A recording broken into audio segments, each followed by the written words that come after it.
Welcome back to Saving the Republic with Joe State, presented by Grab Your Gear Network here, where we speak to people who work hard every single day, to trades workers, to merit shop workers, anybody who works hard. This channel and this show is for you. Here on Saving the Republic, we cover current events that probably aren't being talked about in the mainstream news cycle. So if you guys want to hear about the most important stories that you need to hear but are not going to hear unless you catch it here, make sure you give us a follow, subscribe down below to Grab Your Gear Network, and check us out on Instagram and TikTok as well at Grab Your Gear. We just had some amazing content posted from Springfield, Ohio here in collaboration with Jack Windsor, an investigative reporter, host of Windsor Report on 98.9. Go check us out on TikTok. Our latest video has over 70,000 views and has some very enlightening conversations with some Springfield residents concerning the recent news with the influx of Haitian migrants into that somewhat small town. So make sure you go check that out. But today's show, we have some other news to cover. Okay, we have some election news. We have some federal overreach, lawfare news with Elon Musk. We have a very interesting clip from Charlie Kirk and Vivek's tour at Penn State. But the first thing we're going to talk about today is the Elon Musk story and what's exactly happening here with the SEC. So I'm just going to go ahead and pull up this article real quick and get right into it. But essentially, if you guys have been following the story a little bit, the SEC has been investigating Elon Musk for his acquisition of Twitter in 2022. You know, when he kept gathering shares, kept acquiring, this pile of shares and building his stance and his stake in the company. And they are investigating him, and there's a lawsuit pending right now between a firefighter pension fund, interestingly enough, from, I forget which state it is. It says down here in the article. Let's see here. Anyways, I can't. Okay, Oklahoma firefighters pension retirement system. I assume because their system has the ability to buy Twitter shares, and so they're arguing that Musk failed to disclose his intention to buy Twitter, which could have negatively or positively impacted other shareholders potentially. So they're looking into that. But Elon Musk has been ordered to give a deposition twice, and he's had to reschedule 2 times. And the most recent time he had to reschedule was this week, and he said that the reason he could not be there was due to his SpaceX company and a launch they had with astronauts. And so obviously he has to be available to make decisions that could affect the lives of the astronauts. But as you can see here, the SEC has asked a federal judge to sanction Elon Musk if he continues to violate the court's order to appear for deposition. The federal agency complained in a filing Friday that Musk recently canceled a deposition at the last minute, which cost the SEC time and money. As you all know, the SEC is so strapped for time and money. They don't have any resources. We don't have this bloated bureaucracy that has essentially unlimited resources and time. It kind of reminds me of Joe Biden, funnily enough, saying that the Secret Service needs more resources following the second attempt on Trump's life, as if they don't have a $5 billion budget, and they can't allocate enough people to his detail. That's simply put a decision that's made, an operational decision that's made by the Secret Service director or the field agent. It has nothing to do with resources. They have plenty of resources, including the SEC. They're trying to, this is clearly a political thing, right? And this is what we're going to see, I think, is a continuation of this lawfare, okay? What we're seeing is a continuation of this lawfare. And Elon Musk, I think, is right next to Donald Trump. He's like the next one that they're going to go after, in my opinion. This man single-handedly has changed the course of free speech in this country. He has single-handedly preserved free speech for millions upon millions of people, including in other countries. I mean, X has been getting cracked down on in certain countries, most recently Brazil, by their totalitarian-style government, because what it does is X allows the truth to come to light. X is out here consistently, regularly fact-checking with community notes. These mainstream news outlets, these legacy media corporations are getting fact-checked right below their tweet, which is amazing. I mean, it's just incredible to see that, because in the past, as many of you know, X/Twitter was a propaganda arm of the state, and they even had the portal, right? You guys remember they had the portal opening between these 3-letter agencies and Twitter, and so it was a propaganda arm. But now Elon has been such a fighter for freedom of speech, and they're going after him. The SEC is going after him on a technicality, If you read the story, Elon Musk already rescheduled his deposition for October 3rd. It's less than 2 weeks away at this point. But nonetheless, they are going after him. Okay? He already invests a ton in physical security. I think he needs to probably up his security even more. But it's just crazy to see this.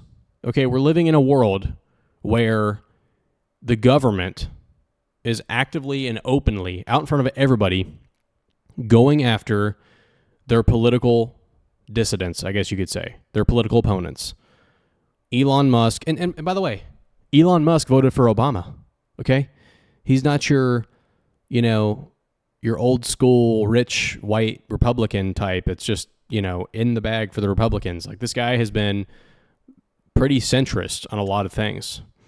But he's been forced to identify with the conservatives because of how crazy the left has gotten. And they are going after him.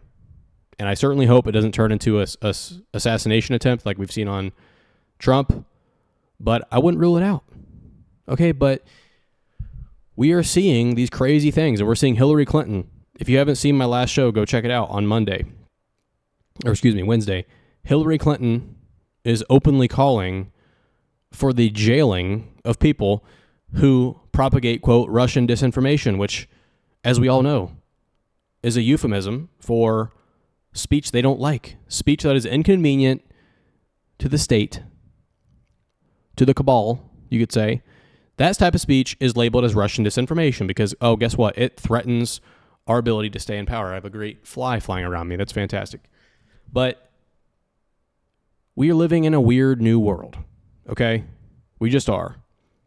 It's strange.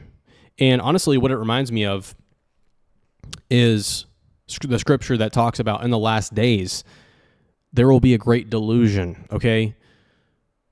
People are blinded. It's spiritual blindness. And that's what's required. You have to be spiritually blind to be incapable to reason, okay? We've seen the media several times, and that's the entire pitch of the Kamala Harris campaign is don't believe your lying eyes. And by the way, don't believe your hurting pockets, okay? That's really what it is, but they're getting away with this. I don't understand it. They're getting away with telling people, like, we all know what's happened. We all know inflation is what it was. Thanks again, housefly, landing on my arm. We all know what it was. All of our bank accounts felt that $5 gas. Remember that in 2022? Russia going into Ukraine. Groceries are up 50%. And they want to tell you everything is great. Don't believe your bank account and your physical and your emotional whatever pain. Everything is fine. We're telling you it's fine, so you have to believe it. And some people who are spiritually blind choose to believe these propagandists instead of their tangible physical bank accounts and their pockets and their stress. It's just incredible that this is happening. But it is a spiritual blindness. I keep saying this. America needs to turn the page to take a line from Kamala Harris, or most recently from Kamala Harris. It needs to turn the page, and there needs to be a reawakening, a great awakening spiritually. If we really want to change this country, if we want to save this country, and we're seeing it actually. I said last time, Elon Musk has been looking into some spiritual things. But without further ado, let's get into our next story. The next story of today is some more polling data, some interesting data. Check this clip out from CNN. Could the race be any tighter in these battleground states? Look, in the Great Lakes, you got Harris by 2 in Michigan, Wisconsin, and Pennsylvania, well within the margin of error. How about in the Sun Belt, though? It's even tighter. You got a 1-point race in Nevada favoring Kamala Harris. You got a less than 1-point race in North Carolina, Trump ahead, but we're talking about like 0.2 percentage points. Arizona, a 1-point advantage. Georgia, a 1-point advantage for Donald Trump. The race, very, very close. Now, let's just say the polls were exactly right. What does that mean for the electoral map? Well, it would mean a really tight race. Look at this. Kamala Harris getting 276 electoral votes to Donald Trump's 262, mostly on the basis of winning these Great Lake battleground states, despite the fact that Trump carries 3 of the 4 Sun Belt battleground states. But the bottom line is, Kate Baldwin and dear audience, this race is tight, tight, tight. Now, in the realm of playing the hypotheticals. Yes. So let's do that. Yes, I love those. Comparing how, if the polling is off, like it was in 2020, what would that do to the electoral map? So look at Donald Trump's electoral vote total right now, if the polls were exactly right, 262. But let's say the polls are off like they were back in 2020. Look where he goes. He goes to 312. Why is that? Because the polls underestimated Donald Trump in 2020. So the bottom line is, instead of losing those Great Lake battleground states, he wins all of them. He obviously holds on to North Carolina, Georgia, and Arizona, and he gains Nevada. So if the polls are as good as they were in 2020, despite the fact that at this particular hour Donald Trump trails in enough states to give Kamala Harris the victory, if the polls are off like they were in 2020, Donald Trump would actually win the. So that's very significant, right? That is not just, oh, he barely wins the election. If we assume that the polling error is the same, as you saw, Trump wins an arguably a landslide, very reminiscent to his 2016 victory. I think he actually had 312 exactly in 2016 if we go look at those numbers, but all three of the Rust Belt states. And I think that's what's going to happen, guys. Okay? Let's be real. If Donald Trump makes it to election day, excuse me, this fly, man, I love this fly. Anyways, if Donald Trump makes it to election day, he is going to win, period.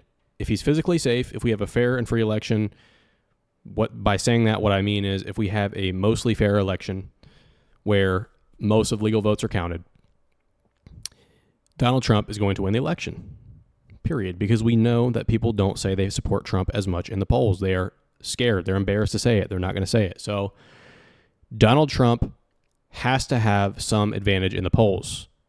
How do we know further that Kamala Harris might be losing the race at this point? Because she will say it openly herself. She says openly, I am the underdog. Okay? When she says that, we should listen to her.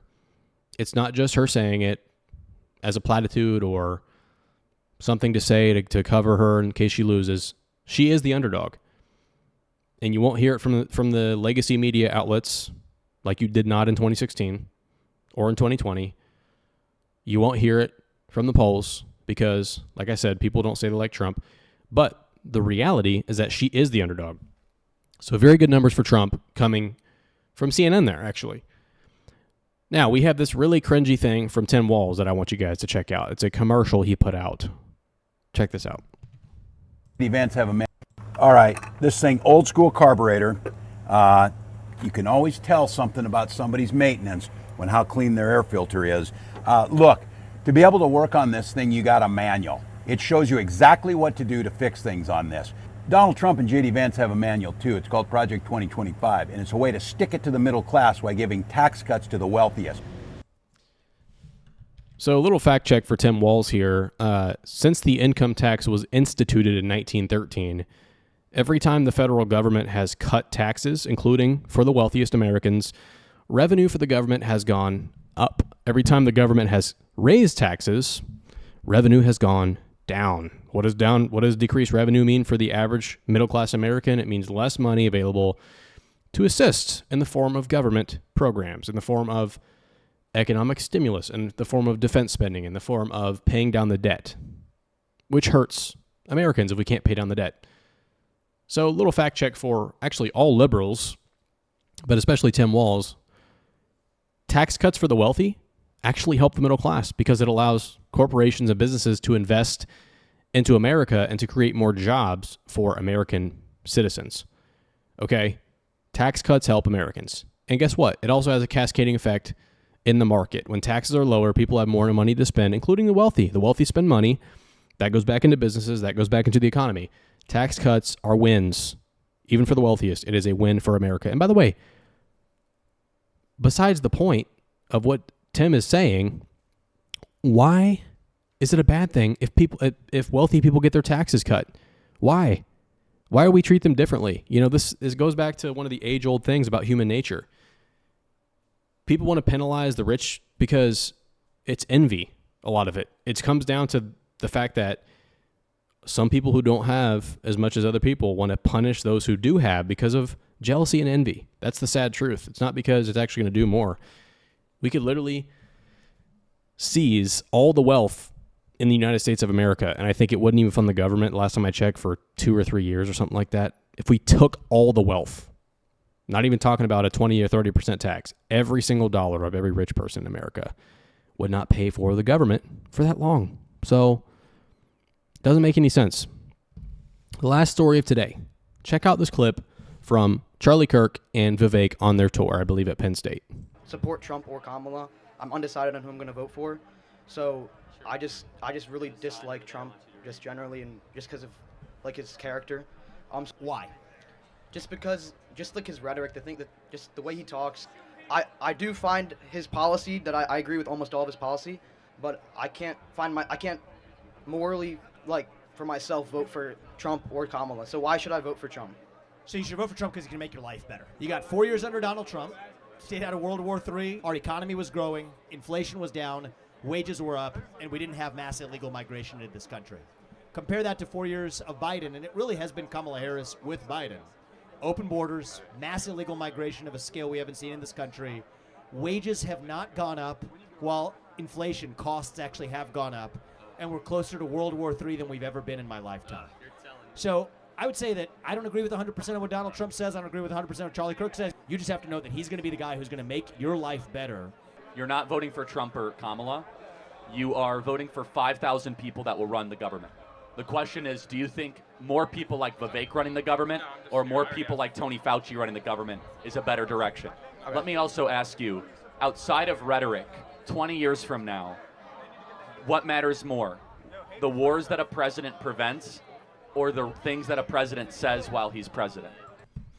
And I wanted to play that for you guys because I think that's the most compelling case I've heard.